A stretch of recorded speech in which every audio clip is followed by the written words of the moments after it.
J'espère que vous allez tous très bien.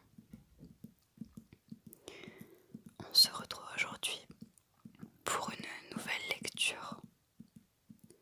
J'ai vu que ma vidéo sur ma lecture d'After, donc le premier tome, vous avez pas mal plu. Et donc j'ai décidé de refaire une lecture de ce livre, mais cette fois-ci le tome 2 et toujours le chapitre 1.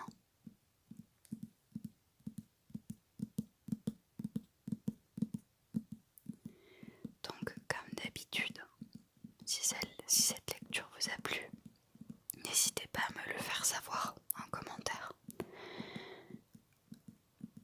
Mais je pense que je vais arrêter là pour cette série pour le moment, puisque j'ai pas mal d'autres livres à te faire découvrir.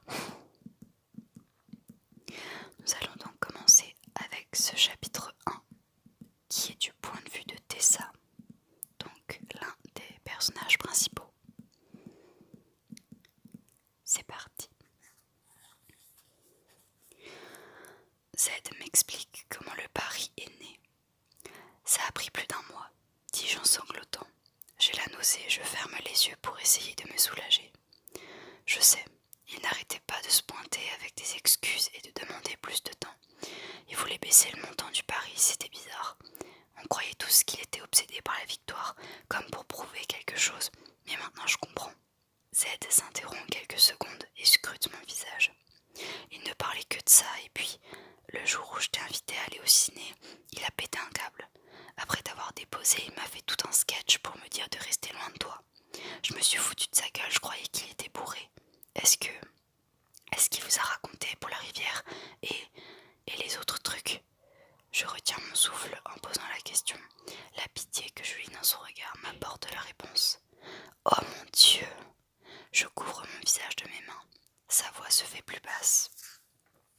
Il nous a tout raconté. Je veux dire absolument tout. Je ne dis plus rien et j'éteins mon téléphone qui n'a pas cessé de vibrer depuis que j'ai quitté le bar. Il n'a pas le droit de m'appeler. Il n'a plus le droit. Nous approchons du campus. Tu es dans quelle résidence maintenant? Je n'habite plus à la cité U. Hardin et moi, il m'a convaincu d'emménager avec lui la semaine dernière. Il n'a pas fait ça, demande Zed, le souffle coupé. Si, il est juste. Je bégayai, incapable de trouver le bon mot pour définir sa cruauté.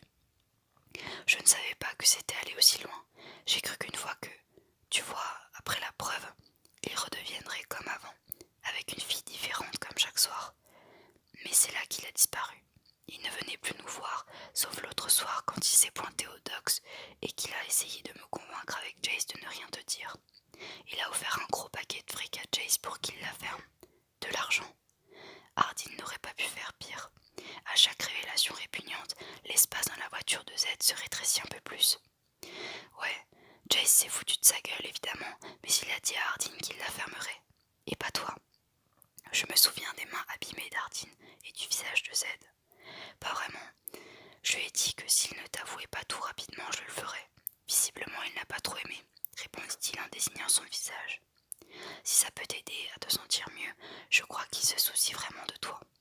Ce n'est pas le cas, et même si ça l'était, ça n'a aucune importance.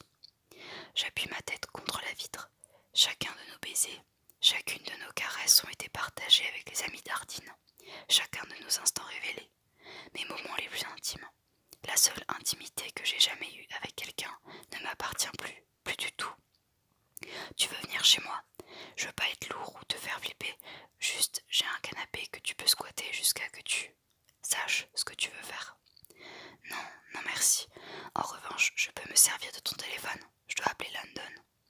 D'un mouvement de tête, Z désigne le téléphone sur le tableau de bord et l'espace d'un instant, je laisse mon esprit divaguer sur la façon dont les choses auraient tourné si j'étais allé jusqu'au bout avec Z au lieu d'Hardin, après le feu de camp.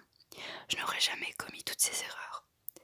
London répond à la seconde sonnerie, et comme je m'y attendais, il me dit de venir directement chez lui. Je ne lui ai pas dit ce qui s'est passé, mais il est tellement gentil. Je donne son adresse à Z, qui garde le silence pendant que nous traversons la ville. Il va me tomber dessus pour t'avoir éloigné de lui. Je te demanderai bien pardon de t'avoir mêlé à tout ça, mais c'est vous qui vous êtes mis là-dedans. Si je suis honnête avec Z, je dois dire que j'ai légèrement pitié de lui. Je crois qu'il avait de bien meilleures intentions qu'Ardine, mais mes blessures sont toujours récentes et trop douloureuses pour penser à lui en ce moment. Landon me fait vite entrer chez lui. Il pleut des cordes. Où est ton manteau? Il me gronde gentiment avant d'écarquiller les yeux en me voyant en pleine lumière. Que s'est-il passé? Qu'a-t-il fait? Après avoir jeté un coup d'œil dans la pièce, je croise les doigts pour que Ken et Karen ne soient pas au même étage. C'est si évident que ça. J'ai à peine le temps de m'essuyer le visage que Landon m'attire dans ses bras. Je tente encore de sécher mes larmes. Je n'ai plus la force physique ou émotionnelle de sangloter. J'ai dépassé ce stade, vraiment dépassé. Landon me sert un verre d'eau et m'intime de monter dans ma chambre. J'arrive à esquisser un sourire, mais en haut, un instinct pervers me conduit devant la chambre d'Ardine. Lorsque je me rends compte, la douleur est tellement ravivée que je me détourne brusquement pour revenir de l'autre côté du couloir. Les souvenirs de la nuit où j'ai accouru à son chevet alors qu'il hurlait dans son sommeil brûlent encore en moi. Je reste assise, abasourdie, sur le lit de ma chambre, pas très sûre de ce que je vais pouvoir faire dans les minutes qui suivent. Landon me rejoint quelques instants plus tard. Il s'assied à côté de moi, assez près pour me montrer sa sollicitude, mais assez loin pour me témoigner son respect, comme il le fait toujours. « Tu veux en parler ?» me demande-t-il gentiment. J'acquiesce en silence.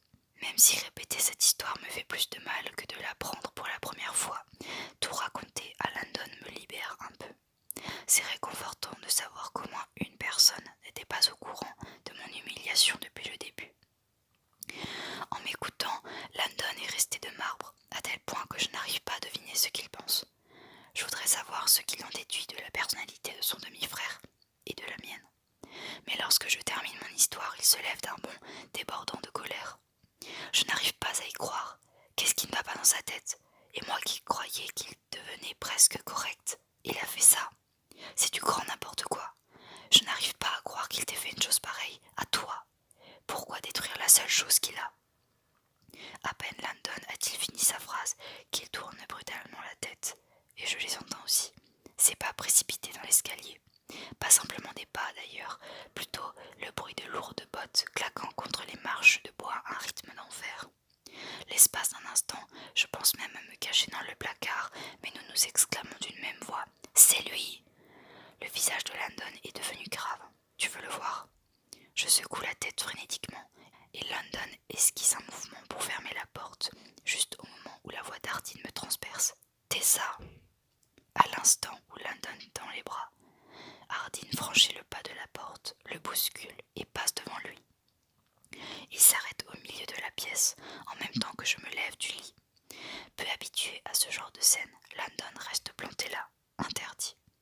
Ardine soupire en se passant la main dans les cheveux. « Tessa, Dieu merci, tu es là. » Le voir me fait mal, je détourne le regard pour me concentrer sur le mur. « Tessa, bébé, il faut que tu m'écoutes, s'il te plaît juste. » Sans dire un mot, je m'avance vers lui. Ses yeux s'illuminent d'espoir, et il tend la main vers moi, mais je poursuis mon chemin. Je sens une vague d'espoir s'écraser contre lui. Bien fait. « Parle-moi, me supplie-t-il. » Mais je ne fais que secouer la tête et m'installe aux côtés de Landon avant de lui crier « Non, je ne te reparlerai jamais. » « Tu ne peux pas dire ça. Éloigne-toi de moi. » Il m'attrape le bras. Landon s'interpose entre nous et place sa main sur l'épaule de son demi-frère avant de dire « Ardine, il faut que tu y ailles. » Ardine serre les dents et promène son regard de lui à moi avant de l'avertir. « Landon, casse-toi !» Mais Landon reste campé sur sa position. Je connais suffisamment Ardine pour savoir qu'il est en train d'évaluer si ça vaut la peine de tabasser Landon sous mes yeux. Semblant décider que le jeu n'en vaut pas la chandelle, il prend une grande inspiration en essayant de garder son calme. « S'il te plaît, donne-nous une minute. » Landon me regarde et je le supplie du regard. Il se retourne vers Ardine. « Elle ne veut pas te parler. Ne me dis pas ce qu'elle veut, putain !» Ardine crie et lance son poing contre le mur, fissurant le plâtre. Je saute en arrière et recommence à pleurer. « Pas maintenant, pas maintenant. » Je répète répète ces mots silencieusement pour essayer de gérer mes émotions. Va-t'en, Hardin. Maintenant, c'est London qui crie, juste au moment où Ken et Karen franchissent le pas de la porte. Oh non, je n'aurais jamais dû venir ici. Nom de Dieu, qu'est-ce qui se passe ici demande Ken. Personne ne répond. Karen me regarde avec empathie et Ken réitère sa question. Hardin jette un regard meurtrier à son père avant de répondre. J'essaie de parler à Tessa, et London ferait mieux de s'occuper de son cul plutôt que de mes affaires. Ken regarde London, puis se tourne vers moi et reprend. Qu'est-ce que tu as fait, Hardin? Son ton a changé. Il est passé de l'inquiétude à la colère. J'ai du mal à savoir. Rien, putain, s'exclame Hardin en levant les bras. Il a tout foutu en l'air, voilà ce qu'il a fait, et maintenant Tessa n'a nulle part où aller, résume London. Je voudrais parler, je ne sais juste pas quoi dire. Elle a quelque part où aller, elle peut rentrer à la maison, là où est sa place, avec moi, répond Hardin. Hardin s'est joué de Tessa tout le temps de leur relation, il lui a fait des choses innommables. Laisse échapper London. Karen s'approche de moi, le souffle coupé. Je rentre dans ma coquille littéralement. Je ne me suis jamais sentie aussi nue et petite. Je ne voulais pas que Ken et Karen soient au courant, mais ça ne va plus changer grand-chose puisque, dans quelques heures, ils ne voudront certainement plus me voir. Interrompant cette spirale infernale, Ken me demande « Est-ce que tu veux rentrer avec lui ?» Je secoue faiblement la tête. « Je ne pars pas d'ici sans toi. » Hardin parle d'un ton tranchant. Il s'approche de moi, mais j'esquisse un mouvement de recul. Ken me surprend en s'interposant. « Je crois que tu devrais y aller, Hardin. » Le visage d'Hardin prend une teinte rouge sombre, empreint de ce que je peux qualifier que de rage. « Pardon, tu devrais t'estimer heureux que je vienne ne serait-ce que poser un orteil chez toi, et tu oses me mettre à la porte. » J'ai été ravie du tournant qu'a pris notre relation, mais ce soir il faut que tu partes. C'est n'importe quoi. Qui est-elle pour toi? Ken se tourne vers moi puis revient vers son fils et lui répond avant de baisser la tête. Quoi que tu lui aies fait, j'espère que ça valait la peine de perdre la seule bonne chose qui te soit jamais arrivée. Je ne sais pas si c'est à cause du poids des mots de Ken ou si sa rage maîtrisée avait atteint son paroxysme et s'est évaporée, mais Hardin s'interrompt soudain, me regarde rapidement, puis sort de la pièce. Nous demeurons tous interdits en l'entendant descendre les escaliers à un rythme régulier. Le claquement de la porte se répercute dans la maison qui redevient silencieuse. Je me tourne vers Ken et me mets à sangloter. Je suis tellement désolée, je vais m'en aller, je ne voulais pas en arriver là. Non, reste aussi longtemps que tu en auras besoin, tu es toujours la bienvenue ici. Je ne voulais pas me mettre entre vous. Ken et Karen me serrent dans leurs bras. Je me sens très mal d'avoir poussé Ken à mettre son fils à la porte. Karen m'attrape la main, la serre légèrement, et Ken me regarde, aussi exaspéré qu'épuisé avant de me répondre. Tessa, j'aime Hardin, mais nous savons tous les deux que sans toi, il n'y aurait rien entre nous. Voilà, cette lecture est maintenant terminée. J'espère qu'elle vous aura plu comme d'habitude.